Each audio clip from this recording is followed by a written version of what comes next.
Com a palavra o senador Romero Jucá. Senhor presidente, senhoras e senhores senadores, a todos que nos acompanham pela TV Senado, pela Rádio Senado, pelas redes sociais, eu gostaria, senhor presidente, de começar a minha fala tratando do que tratou aqui o senador Pedro Simon. Primeiro, registrar que as palavras do senador Pedro Simon são as palavras do equilíbrio, da experiência, do compromisso com o Brasil. O senador Pedro Simon sabe o quanto é estimado em todo o país, quanto é respeitado e sabe pessoalmente do carinho e do respeito que tenho por ele. Muitas vezes até no exercício da liderança do governo tivemos que ter posições divergentes momentaneamente em cima de algumas matérias que efetivamente me cabiam aprovar ou me cabiam conduzir como líder do governo.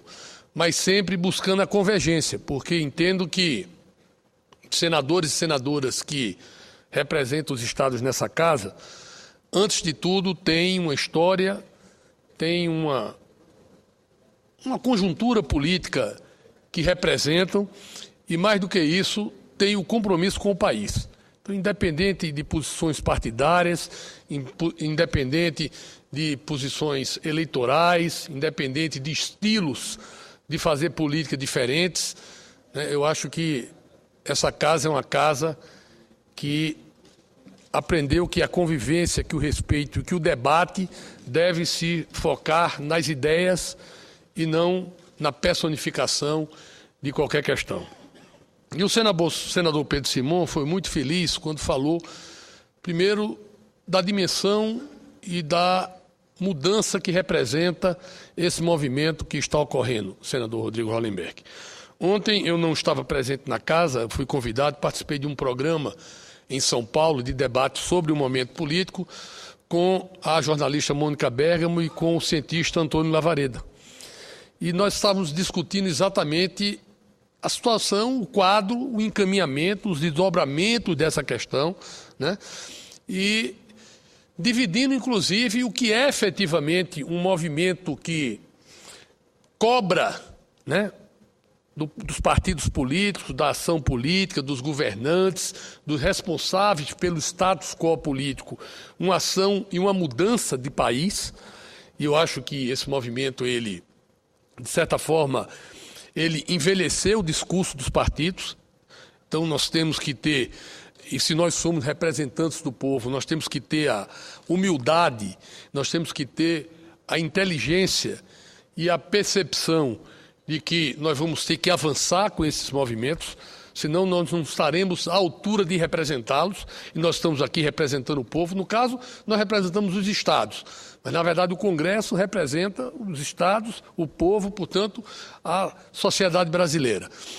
E esse movimento, ele tem pautas específicas e tem ações difusas, que na verdade representam, no fundo, uma angústia, uma necessidade de mudança, representam uma vontade de avançar da juventude, né? Há muitos anos nós não víamos a participação da juventude no engajamento político, isso aconteceu com os caras pintadas há vários anos atrás, mas sem dúvida nenhuma esse movimento ele é legítimo, ele é importante e ele precisa ser diferenciado do movimento de violência, de anarquia, que também se referiu o senador Pedro Simon e que nós temos a obrigação de cobrar do governo, dos governos estaduais, do governo federal. É importante que, ao mesmo tempo, se preserve o espaço do movimento democrático e do movimento que trata das questões de protesto e tudo mais, de reivindicações, de colocações, se garanta também, tanto ao movimento, a condição pacífica e ordeira de fazerem essa movimentação, quanto à sociedade brasileira, o direito de propriedade, o direito do patrimônio, o direito da segurança pública, da ordem social, e tudo isso precisa ser equacionado. Então, nós queremos, efetivamente, primeiro dar esse testemunho, concordar com as questões que foram ditas aqui pelo senador Pedro Simon. A hora é de diálogo, a hora é de entendimento, a hora é de encaminhamento. O Senado tem procurado na sua forma e no seu ritmo, aprovar matérias que estavam na pauta. Eu acho que o Congresso, essa semana, tanto a Câmara dos Deputados quanto o Senado, responderam, né, aos movimentos sociais ou se irmanaram aos movimentos sociais no momento em que enterraram a PEC 37, que eu já tinha dado meu depoimento de ser contrário. Eu acho que essa discussão da atuação do Ministério Público, ela precisa ser feita num outro momento, com a lei orgânica do Ministério Público, para definir outras questões de funcionamento, mas nunca o impedimento da possibilidade ou da capacidade de investigar de qualquer organismo, ainda mais um organismo de ponta, um qualificado da forma como é o Ministério Público Federal e os Ministérios Públicos Estaduais. Então, o Senado aprovou matérias importantes. O senador Renan Calheiros tomou a vanguarda dessa discussão, né, num momento em que era preciso que isso fosse feito. Os líderes partidários, né, as figuras mais proeminentes da casa, como Vossa Excelência, senador Pedro Simão, foram ouvidas, se posicionaram, se viram de bússola, se viram de rumo para esse momento, porque Vossa Excelência já viveu na história do Brasil episódios importantes e decisivos. E esse é mais um episódio importante e decisivo, e a experiência, a bagagem de Vossa Excelência e o compromisso público, sem dúvida nenhuma, dão um rumo e apontam uma direção para que nós todos possamos conversar. Esperamos que a presidenta Dilma,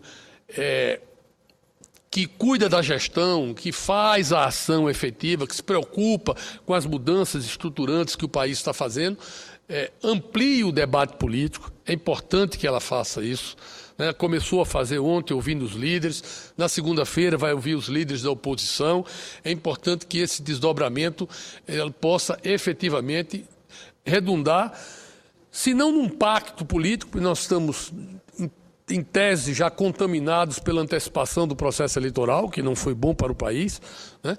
Mas que, pelo menos, nós tenhamos aí um entendimento no sentido de que as ações sejam tomadas em conjunto e as responsabilidades também sejam tomadas em conjunto. Nós temos governadores de estados importantes que são governados pelos partidos de oposição.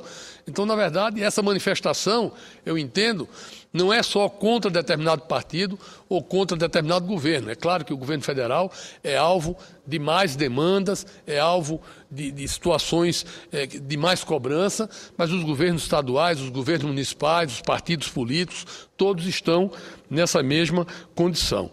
Então, eu gostaria realmente de registrar a importância desse diálogo e a importância do Senado, da Câmara, continuarem permanentemente abertos a esse entendimento. Nós somos a Casa Legislativa, na verdade as leis passarão por aqui. Nós vamos ter aí uma tarefa imensa pela frente. Quer dizer, essa discussão do plebiscito ou referendo, na verdade encaminhou para um plebiscito, não é uma tarefa fácil, porque a operacionalização desse plebiscito é algo de difícil execução, porque é um assunto complexo. Vossa Excelência falou, não é uma pergunta, você é contra ou a favor do desarmamento, você é contra ou a favor a pena de morte, não é algo tão simples. Nós vamos discutir modelo eleitoral, nós vamos discutir variáveis que são, em tese,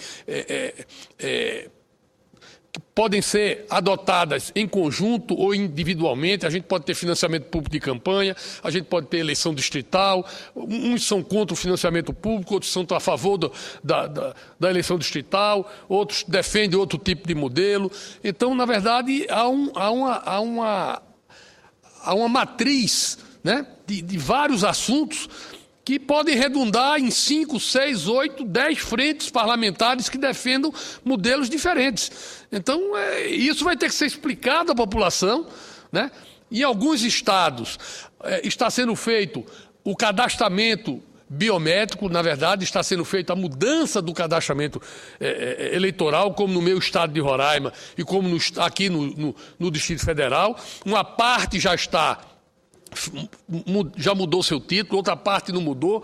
Como é que vai ficar essa questão se for agora realizado dentro de pouco tempo esse plebiscito? Quem é que pode votar? Como é que vai ficar essa situação? Quer dizer, então, nós temos dificuldades de ordem política, de ordem de comunicação, de discussão, de entendimento com a população, porque é ela que vai votar, e de ordem operacional. Então, essa tarefa não é uma tarefa simples, é uma tarefa complexa, né? Ela veio para o Congresso, né? O governo encaminhou essa questão para o Congresso, né? Mas nós temos aí uma tarefa árdua pela frente e um prazo muito curto. Porque se for para valer para a eleição de 2014, nós temos uma legislação que diz que as mudanças têm que ocorrer até o dia 4 de outubro. Na verdade, nós temos um prazo muito curto aí. Então, tudo isso precisa ser levado em conta, toda essa discussão é uma discussão que precisa ser feita com muita responsabilidade, né, sob pena de nós frustrarmos a população. Porque, na verdade, nós não podemos criar uma expectativa que efetivamente desague na não atuação do Congresso. Quer dizer, o Congresso já responde por muitas mazelas, né? Não podemos responder por mais essa, né? De repente, quer dizer, a vontade é fazer um plebiscito, a vontade é discutir uma mudança política que nós já devíamos ter feito e justiça seja feita. O Senado aprovou aqui 2 vezes já reforma política. Essa reforma política chega na Câmara dos Deputados, aí começa a se discutir o processo eleitoral de deputados e para, né? Na verdade, a cobrança da sociedade ela é legítima, né? Ela é legítima. Nós temos que fortalecer, ampliar e modernizar o processo político eleitoral e fazer essa reforma política. Mas nós temos aí um enorme desafio pela frente e esse desafio precisa ser partilhado com a sociedade. Mudar o Brasil não é a tarefa de poucos, é a tarefa de toda uma sociedade. E começou com essa movimentação. Então eu queria saudar o senador Pedro Simon, dizer que as colocações que ele faz são colocações importantes, o diálogo precisa ser ampliado. A figura do presidente Michel Temer, do vice-presidente Michel Temer, ressaltada pelo senador Pedro Simon, é uma figura que pode ser e deve ser, né, na verdade é o vice-presidente da República, deve ser ouvido de uma forma importante, né, pela experiência, até porque ele representa também o Congresso, ele foi presidente da Câmara 3 vezes, ele tem uma vida dedicada à ação política e mais do que isso, é um constitucionalista, portanto ele une a visão jurídica e a visão política de uma forma muito importante. E lembrar que o PMDB e os partidos políticos, eles precisam efetivamente dar colaboração. O PMDB, na linha de sucessão, a primeira mandatária do país é a presidenta Dilma, do PT. O segundo na linha de sucessão é o vice-presidente Michel Temer, do PMDB. O terceiro na linha de sucessão é o presidente Henrique Eduardo Alves, presidente da Câmara, do PMDB. O quarto na linha de sucessão é o senador Renan Calheiros, presidente do Senado, do PMDB. Então, na verdade, quer dizer, Deus dê longa vida ao presidente, claro, e tudo, nós queremos isso. Mas nós estamos registrando que é importante que os partidos políticos possam efetivamente contribuir. Quer dizer, na verdade, essa movimentação de fora os partidos políticos ou de não representação dos partidos políticos, o que nós temos que fazer não é retirar os partidos políticos do processo político. Isso seria a falência da política, seria um modelo de anarquia, e eu acho que nós não queremos fazer isso. Nós temos que reinserir da forma correta os partidos políticos. Os partidos políticos têm que se reciclar, têm que se redirecionar, têm que ter, na verdade, essa nova conexão com a sociedade e os parlamentares também. Eu, particularmente como senador, eu já tenho instrumentos de redes sociais, de conectividade, de interação. Eu estou ampliando essas ações de conectividade, porque, na verdade, nós voltamos, né, um pouco por conta dos novos instrumentos tecnológicos, a um sistema da Grécia Antiga, onde a população se manifestasse na praça pública. Na verdade, agora é diferente. Então, se a gente representa a população e se a gente tem um instrumento tecnológico de ouvir as opiniões, de efetivamente se balizar, porque nós não somos pessoa física. Na verdade, nós representamos aqui o Estado. Nós representamos uma instituição, nós representamos a população. A população nos deu uma procuração para fazer as mudanças, para votar aqui todos os dias, para interferir na vida das pessoas. Então, nós podemos ampliar essa conexão e eu, na minha parte, como senador, já estou fazendo isso. Eu estou me organizando para ter novos instrumentos, né, de auscultar, de receber informações, de ouvir, de participar, de certa forma, de ser demandado e de ser, de certa forma, buscado como representante da população que eu represento, para ter essas opiniões. Então, eu acho que é um momento novo, é um momento diferenciado. Aqueles políticos que não entenderem essa posição ficarão à margem, não seguirão. Nós estamos com uma mudança efetiva, né? Pode não ser já na próxima eleição, mas é um processo que vinha lento e que, com essa ruptura, ele se multiplicou, ele se exponencializou.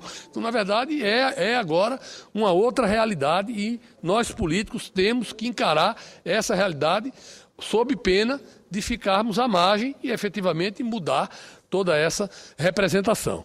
Então, eu queria, primeiro, falar dessa questão que o senador Pedro Simon falou e que eu debati ontem na Band News, lá no programa da Mônica Bergamo, o programa Ponto a Ponto.